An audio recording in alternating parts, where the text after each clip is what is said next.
This channel does not promote any violent, harmful, or illegal activities. All content provided by this channel is meant for an education purpose only. অন্যদিকে হাইকোর্টের অনুমতিতে সন্দেশখালীতে শুভেন্দু অধিকারী তাকে শঙ্খধ্বনি ফুলে স্বাগত জানালেন স্থানীয় মানুষজন। জবরদখল থেকে হুমকি, শুভেন্দুকে কাছে পেয়ে শাহজাহান শিবুদের বিরুদ্ধে একরাশ ক্ষোভ উগরে দিলেন সেখানকার মানুষজন। টিভি 9 বাংলাকে কি বলেছেন শুভেন্দু অধিকারী শোনাবো আপনাদের। কলকাতা হাইকোর্টের তরফ থেকে বলেছে মূল অভিযুক্ত যেখানে অধরা সেখানে 144 ধারা কিসের? আমাদের আটকানোর জন্য এবং স্পেশালি কেন আটকে ছিল বুঝলে আজকে সারাদিন মানে এই জন্যই আটকে রাখা, মানে আপনি যেখানে 11:56 থেকে 2:30 দেখছেন তো 2.5 ঘন্টা ধরে। শেখ শাহজাহানকে আমি আবার 26 তারিখে আসবো, জেলে খালি যাব আরেকটা দ্বীপে, শুনছি ওখানে অবরুদ্ধ করে রেখেছি। এ ছাড়বো না, আমরা এখানে অস্থায়ী শিবির নিয়ে নিচ্ছি, ঘর নিয়ে নিচ্ছি। আপনি তো সেখানে আসবেন, আজকেও অনেক আসবেন, এখানে আমাদের ক্যাম্প থাকবে। এই মন্দির ভেঙেছে, কমপ্লিট করার জন্য কাল থেকে কাজ শুরু হবে। ইট সিমেন্ট বালি দিয়ে গেলাম, একদম সাফ করব, টিএমসিকে একদম সাফ করব। চোর, গুন্ডা, ধর্ষণকারী, মমতার পুরো কোম্পানির গেঁড়ু উপড়ে ফেলা হবে। আপনি আসার পরে কি অক্সিজেন পেল সন্দেশ? সেটা মানুষ বলবে, আমি বলবো। কিন্তু এই যে আমি 12 তারিখ থেকে চেষ্টা করছি। আমার সহকর্মীর প্রশ্নের উত্তরে শুভেন্দু অধিকারী বলছেন যে তার উপস্থিতিতে তিনি যাওয়ার পর সেখানকার মানুষজন অক্সিজেন পেলেন কিনা সেটা তারাই বলবেন, কিন্তু বিহিত তারা চাইছেন তাকে দেখা মাত্র সেখানকার মানুষজন এতদিনকার চেপে থাকা, জমিয়ে রাখা ক্ষোভ সব উগড়ে দিলেন। কি বলছেন তারা শোনাবো। এরা বাইরের লোক, এরা বাইরের লোক, এরা বাইরের লোক, এরা বাইরের লোক। স্যার আমাদেরকে হেল্প করুন স্যার, প্লিজ স্যার, আমাদের এখানে সাহায্য করুন প্লিজ স্যার, এরা আমাদেরকে মেরে ফেলবে স্যার। মারতে পারবে না, সিবিআই আসছে, পারবে না। আমরা প্রোটেকশন দেবো, মা তোমরা প্রণাম করবে গেল, আমি তোমাদের, তোমরা যা লড়াই করেছো মা, তোমরা যা লড়াই করেছো, আমাদের 8 দিন লাগলো, 9 দিন লাগলো ঢুকতে দিচ্ছিল না। এই বলেছিল তো মমতা বন্দ্যোপাধ্যায় আরএসএস এর লোক, আমাদের রেশন কার্ড আছে স্যার, আধার কার্ড আছে আপনার স্যার, চ্যানেল রেখেছে।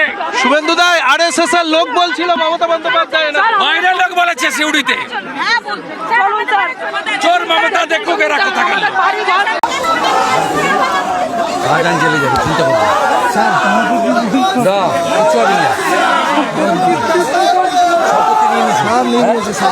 আমাদের নিরীহ ছেলেদের আমাদের নিরীহ ছেলেদের নামে কেস করেছে কলেজে, সব জামিন করো, তাদের জন্য আমাদের সব জামিন করো, যেতে পারছে না সব জামিন করো। স্যার, কেউ আসতে পারছে না, বাড়িতে বাড়ি ছাড়া আর হবে না। আজকে হাইকোর্ট থেকে বলে দিয়েছে সিবিআই ইডি দেখবে, তারা কলেজেও যেতে পারছে না, পুলিশ আর ঢুকতে পারবে না। মানুষ ভরসা রাত্রে করে পুলিশ তারা আছে যে আমাদের বাড়িতে আজকের পরে হবে না। কত জমি নিয়ে নিছে? 10 বিঘা। কে নিয়েছে? শিবু হাজরা জোর করে লিখে নিয়েছে। কত টাকা দিয়েছে? 1 বছরে দিয়েছিল, অল্প কিছু টাকা দেয়নি। 10 বিঘা জমি, এই চোখের জল ধ্বংস হয়ে যাবে। এরা আমার ছেলের উপরে 10 বিঘা জমি, শিবু হাজরা পাপি পাপি ধ্বংস হয়ে যাবে। মানুষ দখল করে নিচ্ছেন, জমি ফিরিয়ে নিচ্ছেন না, এখনো ভয় দেখাচ্ছে, পুলিশরা এসে রাত্রে করে ভয় দেখাচ্ছে। জমি ফেরত করাবেন, জমি ফেরত করবেন, আমরা দেখছি জমি ফেরত করাবেন। কোর্টের গুতো খেয়ে পিছু হটল পুলিশ। বৃন্দা কারাটকেও সন্দেশখালী যেতে অনুমতি। শুভেন্দু বৃন্দাদের আটকাতে গিয়ে পুলিশের এক প্রকার মুখ পুড়ল। সন্দেশখালী যাওয়ার পথে সিপিআইএম নেত্রী বৃন্দা কারাটকে ধামাখালিতে আটকে দেয় পুলিশ। আদালত অবমাননার অভিযোগ তুলে সরব হন বৃন্দা। পুলিশের সঙ্গে তর্কাতর্কিতে জড়িয়ে পড়েন সিপিআইএম নেত্রী। গাড়িতে বসে সন্দেশখালীর মহিলাদের সঙ্গে ভিডিও কলে কথা বলেন বৃন্দা কারাট। ফোন করেছে আসার জন্য, আর আজকে ওরা জিজ্ঞেস করছে কি তুমি কোথায় আছো, আসোনি কেন। আর এক্ষুনি আর 4 জন মহিলা আমার সাথে ফোনে কথা বলেছে কি ওদের জমিনের লুট হয়েছে, ওদের শ্রমের লুট হয়েছে, জব কার্ড নিয়ে নেওয়া হয়েছে, আর ওরা যারা কাজ করেছে ব্যাংকের মধ্যে টাকা এসছে কিন্তু ব্যাংক থেকে বের করে টিএমসি গুন্ডারা নিয়ে নিয়েছে। এই কথাও বলেছে ওরা।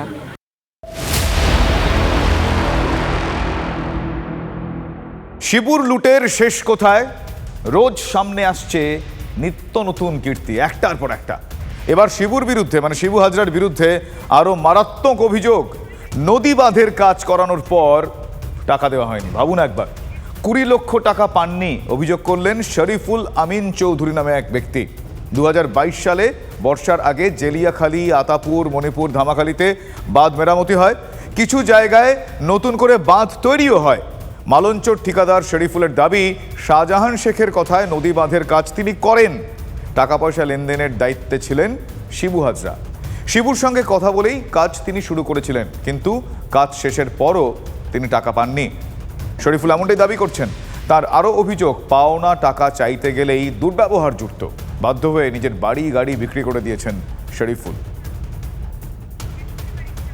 প্রশাসনের উদ্যোগে ইতিমধ্যেই বিভিন্ন গ্রাম থেকে যে সমস্ত অভিযোগ, অসহায় অবস্থার কথা, জমি কেড়ে নেওয়া, জমির টাকা না দেওয়া, এ ধরনের যে অভিযোগগুলো উঠে আসছিল, সেই সমস্ত অভিযোগ সমাধানের জন্যে বা ক্ষতিপূরণ দেওয়ার জন্যে জনসংযোগ ক্যাম্প খোলা হয়েছে। আর এই সন্দেশখালীর পাত্রপাড়াতে যে জনসংযোগ ক্যাম্প খোলা হয়েছে, সেখানেই অভিযোগ জানাতে এসেছিলেন এক ব্যক্তি। অভিযোগ, আমি নদীবাঁধের কাজ করেছিলাম 22 সালে, জেলিয়াখালী, আতাপুর, মণিপুর আর এই ধামাখালীতে। সেই কাজের টাকা পাবো, সে 20 লাখ টাকা মতো, তার জন্য এসেছি। কত টাকা পাবেন? 20 লাখ টাকা মতো। 2022 সালে। তারপরে কি কোনো টাকাই পাননি আপনি? না, কোনো টাকা পাইনি। এই কাজের বরাত আপনাকে কে দিয়েছিল?